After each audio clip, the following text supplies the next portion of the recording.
Hello guys, welcome to my YouTube channel. And yes, on this channel we're talking everything football. I know they say I have to introduce myself, but listen, I'll introduce myself as I keep posting. So yeah, keep locking in so we talk more about football. Hey, time is money. I know you are busy. Let me not take much of your time.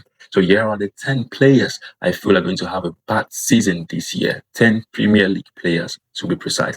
And I feel like are going to have a bad season this year. So let me start with my number 10. Before I start though, these are not bad players. These are actually good players. They're just going to have a bad season. So let's start with my number 10, Phil Foden. I feel like there's nothing left with Phil Foden. We have seen all of Phil Foden, except he has to prove me wrong. But see, the bad thing about playing under Pep Guardiola is Pep Guardiola will maximize your quality. At this present stage right now, we can't see anything about Phil Foden.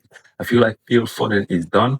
What he needs to do now is to just leave Manchester City, go to Italy, Germany, and play for a club that doesn't have the pressure for people to perform. Because right now, Manchester City cannot depend on Phil Foden. I'm sorry to say, but Manchester City fans, we have seen the best of Phil Foden. This year, I'm not actually expecting much from that guy. So let's move on to my number 9. And for my number 9, I will go with Alexander Isak. Isak is a good player. He was amazing with Newcastle. But the thing is, moving from a small club to a big club is a big problem. Sorry to Newcastle fans, yeah. Probably you guys are not a small club, but at the same time, you are not on the same level with Liverpool. So for Alexander Isak to move from Newcastle to Liverpool for the transfer fee of 125 million, it's not going to be easy for him. Last season was very bad. Very, very bad. But this season, scoring 10 to 15 goals for a team like Liverpool after they spend 125 million on you, I feel it's not still good enough.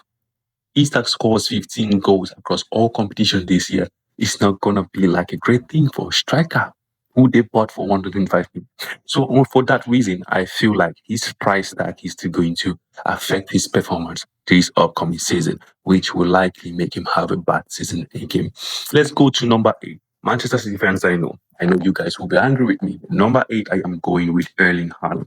Erling Haaland because we are in a new era. We are not in the Guardiola's era. This is a Maresca era, and we absolutely don't know what it's going to look like. But we don't know what we're going to expect. But so far, what I have seen from the preseason, Manchester City do not have someone to serve, do not have someone to supply Erling Haaland, and for that reason, I will go with Erling Haaland as my number 8. Definitely, when we mention Erling Haaland, we're talking about 14 goals. So him having a bad season, I'm looking about maybe 20 to 25 goals. That is what I'm saying about Erling Haaland having a bad season. 20 to 25 goals across all competitions. That means all competitions, that is very low for Erling Haaland. So that's the only reason I'm going for Erling Haaland. So for my number 7, I am going to go with Gyökeres. Gyökeres because Arsenal have been there. He has been in Arsenal for like how many seasons now? Is it 1 or 1.5 season? I don't know. But so far, Arsenal still rely on Havertz heavily. Since Havertz came back from his injury, he has been the number 1 striker. And I feel like for Arsenal to be linked with Victor Osimhen, they don't see a future with Gyökeres. So Gyökeres is still not going to have a great season this year. This guy is a good player. He's an okay player, but I don't see him. He lacks pace. He lacks movement. His movement is not that good, to be honest. We all know that. So I don't see him as a player who is going to lead Arsenal to maybe a treble or maybe to a quadruple. So this season, I feel like Gyökeres is still going to have a bad season, except he proves me wrong. Let's move on to number 6. Number 6, I will go with Rodgers. Rodgers used to be my number 2, but I'm going to go with Rodgers. Rodgers for number 6 because moving from Aston Villa to Chelsea, yes, so far I feel like he's the guy. He can easily blend into Chelsea because of the style of play. But I still have a question mark on Rodgers because of his price tag. Price tag do affect performance. It does affect your performance. Price tag is a whole different thing. Yes, he's performing good right now, but we don't know. The season is a long season because right now we expect Rodgers to have about 15 goals contributions above, not even 10. 10 goals contribution across all competition is too small for 100 million striker. So we all know that. So now he has more pressure on him. He's no longer at Aston Villa where you play and you have a bad game, you know how it goes. Now he's in a big club called Chelsea, and these people want to win everything. Now it's not all about his play. He has the pressure on him to perform week in, week out. That is a problem playing for a big club. So with the price tag on Rodgers and the expectation for Chelsea, I feel like he's not going to have a good season. It's going to be a tricky one. I also pray if someone I pray proves me wrong. Hope I really, really hope he proves me wrong. And on number five, we have Benjamin Sesko.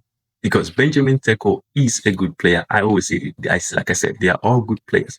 But Benjamin Sesko plays for Manchester United. To be a striker for Manchester United is not easy. That's one of the biggest jobs in the football world. To be a striker for Manchester United who actually is trying to get to the top is not easy. So we expect more from Benjamin Sesko, which I feel is not going to live up to the same thing again. Manchester United scoring 10 goals to 15 goals across all competitions is not that good.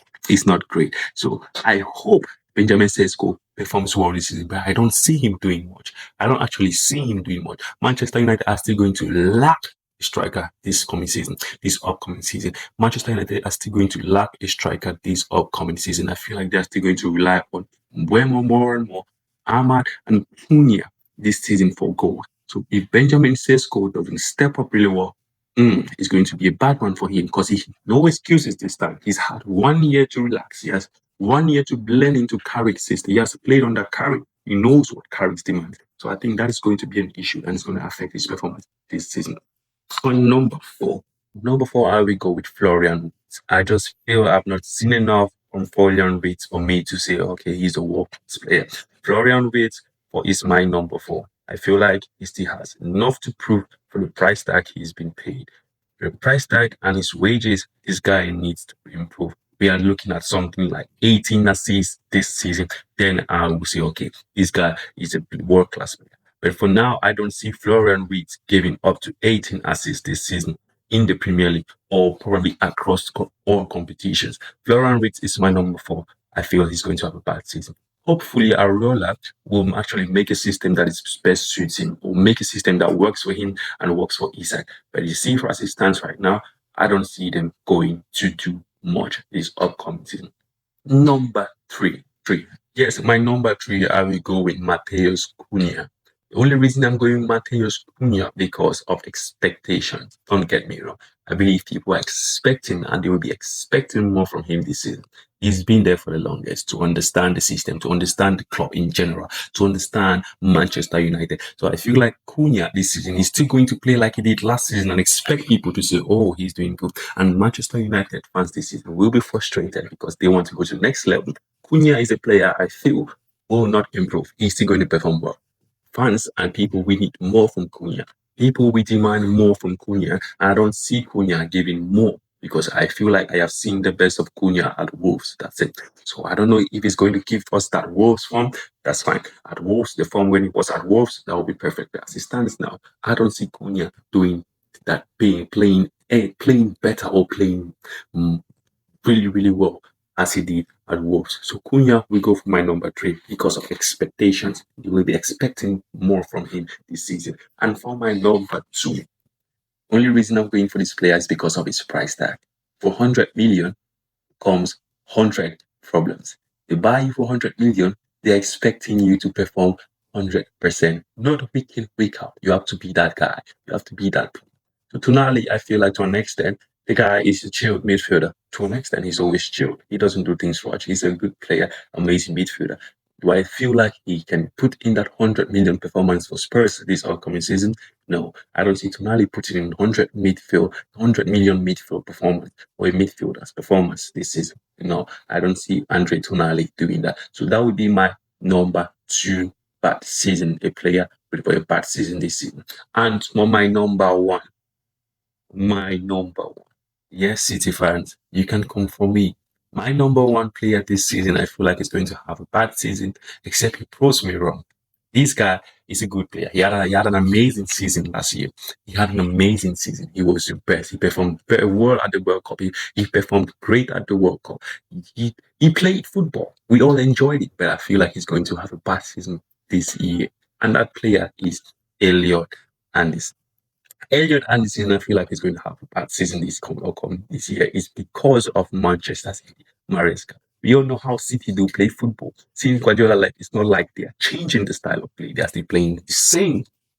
But the problem now is Elliot Anderson will be able to adapt. It's like moving from Nottingham Forest to Manchester City. That's a different style of play altogether. Playing for England also is a different style of play.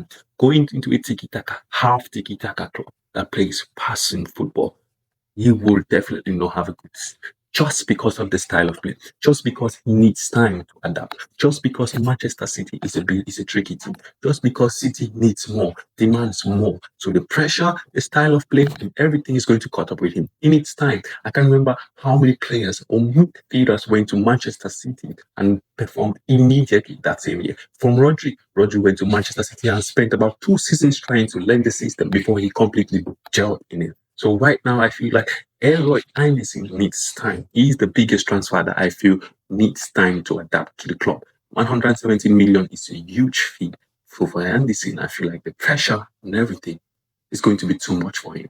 He's a good player, but I only hope he picks up well at Manchester City. Hey, guys, that is my top 10 players I feel are not going to perform well this season. So if you have your own pick and your own players you feel like are going to perform or are not going to perform, please drop them in the comment section. Make sure you like and subscribe to the channel.